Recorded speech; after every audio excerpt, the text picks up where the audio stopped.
Hello students, welcome to my channel. आज की इस वीडियो में मैं आपको बताऊंगी कि कंप्यूटर साइंस आफ्टर 12th अगर आप बीएससी कर रहे हैं कंप्यूटर साइंस के साथ तो आपके पास कौन कौन से सब्जेक्ट्स होते हैं। क्योंकि बच्चों को कंफ्यूजन होती है कि उसके बाद हमें क्या मिलेगा, कंप्यूटर मिलेगी, फिजिक्स मिलेगी, केमिस्ट्री मिलेगी, क्या मिलेगी क्या नहीं मिलेगी। सबसे पहली बात तो जब आप कंप्यूटर साइंस लेते हो ना तो आपको जो वो कंप्यूटर सब्जेक्ट मिलता है वो कंप्यूटर सब्जेक्ट आपको केमिस्ट्री की जगह मिलता है। मतलब आपके पास केमिस्ट्री नहीं रहती है, आपको केमिस्ट्री की जगह कंप्यूटर मिलता है। मैं आपको डिटेल में बताऊंगी कि आपको कौन कौन से सब्जेक्ट मिलते हैं, बुक्स के नाम क्या क्या होते हैं। क्योंकि आप जो वीडियोस देखते हो यूट्यूब पे उसमें मैंने देखा है, शुरू में मेरे पास कंप्यूटर साइंस थी, मैंने भी वीडियोस देखी थी, वो अच्छे से एक्सप्लेन नहीं कर पाते। बताते वो 4 सब्जेक्ट है बट होते कितने सब्जेक्ट है, 8 सब्जेक्ट होते हैं हमारे पास। ठीक है, तो मैं आपको अच्छे से एक्सप्रेस कर देती हूँ कि भाई कौन कौन से जो सब्जेक्ट हमारे पास कंप्यूटर साइंस में होते हैं। फर्स्टली हमारे पास होती है फिजिक्स। हमारे पास फिजिक्स होती है। फिजिक्स में दो पेपर होते हैं हमारे पास। फिजिक्स में होते हैं हमारे पास दो पेपर होते हैं, paper first and paper second. Paper first is of mechanics and second होता है इलेक्ट्रॉनिक्स का। वैसे तो जो हम फिजिक्स में सिलेबस पढ़ते हैं वो 11th-12th से रिलेटेड होता है, इतना मुश्किल नहीं होता, बस थोड़ा डीपली जाता है। ठीक है, हमारे पास हमारा फर्स्ट सब्जेक्ट होता है फिजिक्स। फिजिक्स में आ गई 2 बुक्स। ओके, देन हमारे पास होता है हमारा मैथमेटिक्स। हमारे पास मैथमेटिक्स होता है बट हमारे पास मैथ्स में वहां पे 3 बुक्स होती है। कितनी बुक्स होती है हमारे पास? 3 बुक्स अवेलेबल होती है मैथ्स में। उसमें मैथ्स में हम पढ़ते हैं अलजेब्रा,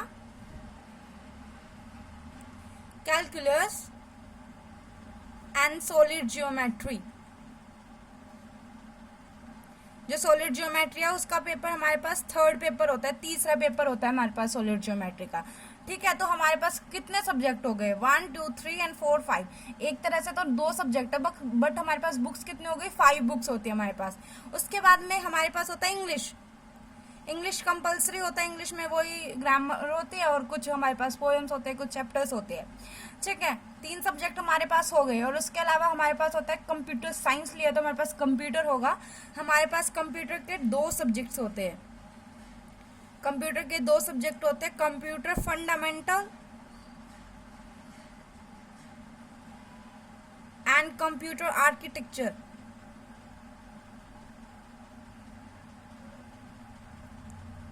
ठीक है, 2 सब्जेक्ट होते हैं, एक तो कंप्यूटर फंडामेंटल होता है, कंप्यूटर आर्किटेक्चर होता है। कंप्यूटर फंडामेंटल में हम किसके बारे में पढ़ते हैं? कंप्यूटर के इनपुट डिवाइसेस, आउटपुट डिवाइसेस, उनके जनरेशन के बारे में पढ़ते हैं। कंप्यूटर आर्किटेक्चर में हम किसके बारे में पढ़ते हैं?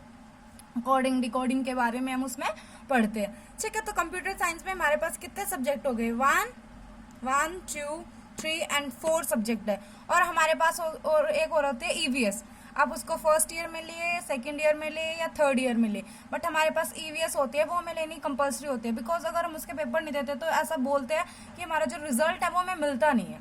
ठीक है, तो हमारे पास एक तरह से 5 सब्जेक्ट हो जाते हैं। बट ईवीएस में ऐसा कुछ नहीं होता, उसमें हमें पोल्यूशन एनवायरनमेंट के बारे में बताते हैं जो आप सबको पता होता है। ठीक है, पहले से आपको आता है तो उसकी कोई टेंशन नहीं होती है, वो सब्जेक्ट में गिनो ही मत, वही ठीक है। लेकिन हमारे पास फिजिक्स में 2 होते हैं, मैथमेटिक्स में 3 सब्जेक्ट्स होते हैं, 3 बुक्स होती है, मतलब एक इंग्लिश होती है और कंप्यूटर में computer fundamental and computer architecture. ठीक है, तो हमारे पास इतने सब्जेक्ट होते हैं। अगर आप मुझे बोलोगे तो मैं बुक्स भी आपको सजेस्ट कर सकती हूँ। ठीक है, तो कंप्यूटर साइंस में सब्जेक्ट्स की इन्फॉर्मेशन इतनी थी कि हमारे पास इतने सब्जेक्ट होते हैं। ठीक है, और अगर आपको कुछ डाउट हो और कुछ पूछना हो तो हम मुझसे पूछ सकते हैं। Thanks for watching.